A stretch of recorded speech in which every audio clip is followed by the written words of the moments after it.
Korea Selatan memiliki militer yang tangguh, didorong oleh kebutuhan untuk mencegah ancaman dari Korea Utara dan untuk memproyeksikan kekuatan di wilayah tersebut. Angkatan Udara Republik Korea ROKAV adalah angkatan perang udara angkatan bersenjata Korea Selatan. Didirikan pada tahun 1949, ROKAV telah tumbuh secara signifikan dalam hal ukuran dan kemampuan. ROKAV didirikan pada tanggal 1 Oktober tahun 1949. Ini memainkan peran penting selama Perang Korea, tahun 1950 sampai tahun 1953, dan sejak itu memperluas perannya dalam pertahanan nasional dan penjaga perdamaian internasional. ROKAV mengoperasikan beragam armada pesawat terbang, termasuk pesawat jet tempur, pesawat angkut, helikopter, dan pesawat pengintai. Pesawat terkenal termasuk F-15K Slam Eagle, KF-16, F-35A Lightning II, dan KT-50 Golden Eagle pribumi. Misi utama ROKAV adalah mempertahankan wilayah udara Korea Selatan. Ini juga berpartisipasi dalam misi penjaga perdamaian internasional dan upaya kemanusiaan. ROKAV memiliki peran penting dalam menjaga keamanan semenanjung Korea di tengah ketegangan. KF-21 Boramae, sebelumnya dikenal sebagai KF-X, adalah jet tempur multirole canggih yang dikembangkan oleh Korea Selatan. Berikut adalah aspek rinci tentang pesawat. KF-21 Boramae. Boramae berarti elang muda dalam bahasa Korea. Pengembang Korea Aerospace Industries, KAI. Peran jet tempur multirole. Generasi dianggap sebagai pejuang generasi 4,5 dengan beberapa fitur mendekati kemampuan generasi kelima. Pengembangan dan produksi. Peluncuran proyek ini secara resmi diluncurkan pada tahun 2001. Dengan kemajuan signifikan dalam pengembangan dimulai sekitar tahun 2015. Penerbangan perdana, prototip pertama melakukan penerbangan perdananya pada tanggal 19 Juli tahun 2022.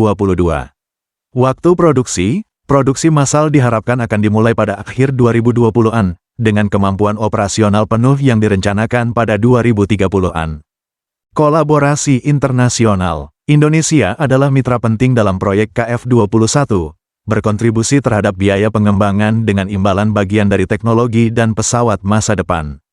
Kemitraan teknologi, program ini mendapat manfaat dari transfer teknologi dan kolaborasi dengan negara-negara seperti Amerika Serikat dan negara-negara Eropa. Desain, KF-21 memiliki desain aerodinamis yang ramping dan dioptimalkan untuk observabilitas rendah dan kinerja tinggi. Mesin didukung oleh mesin kembar, mesin General Electric F414GE400K, memberikan daya dorong dan keandalan yang tinggi. Kecepatan dan jangkauan pesawat ini diharapkan memiliki kecepatan maksimum Mach 1,81 dan radius tempur sekitar 1.800 km, 1.100 mil.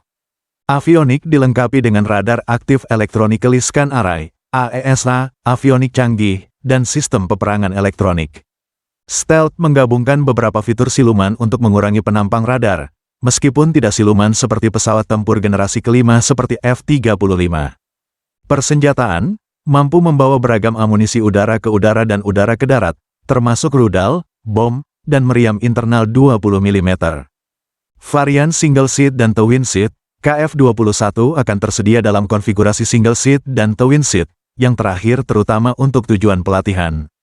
Kepentingan strategis, proyek KF-21 bertujuan untuk mengurangi ketergantungan Korea Selatan pada pesawat dan teknologi militer asing. KF-X masih menggunakan ekor vertikal ganda tetap dengan area luas yang luas ditambah permukaan kemudi trailing edge, yang tidak hanya meningkatkan bobot dan hambatan, tetapi juga tidak kondusif untuk siluman.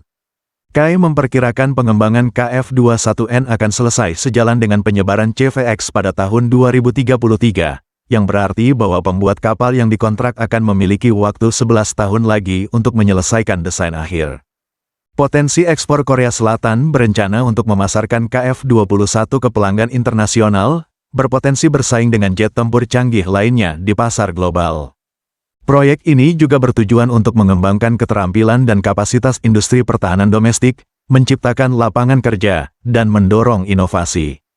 Secara keseluruhan, ambisi ini mencerminkan tujuan strategis Korea Selatan untuk memperkuat pertahanan nasional dan memainkan peran yang lebih besar di panggung internasional.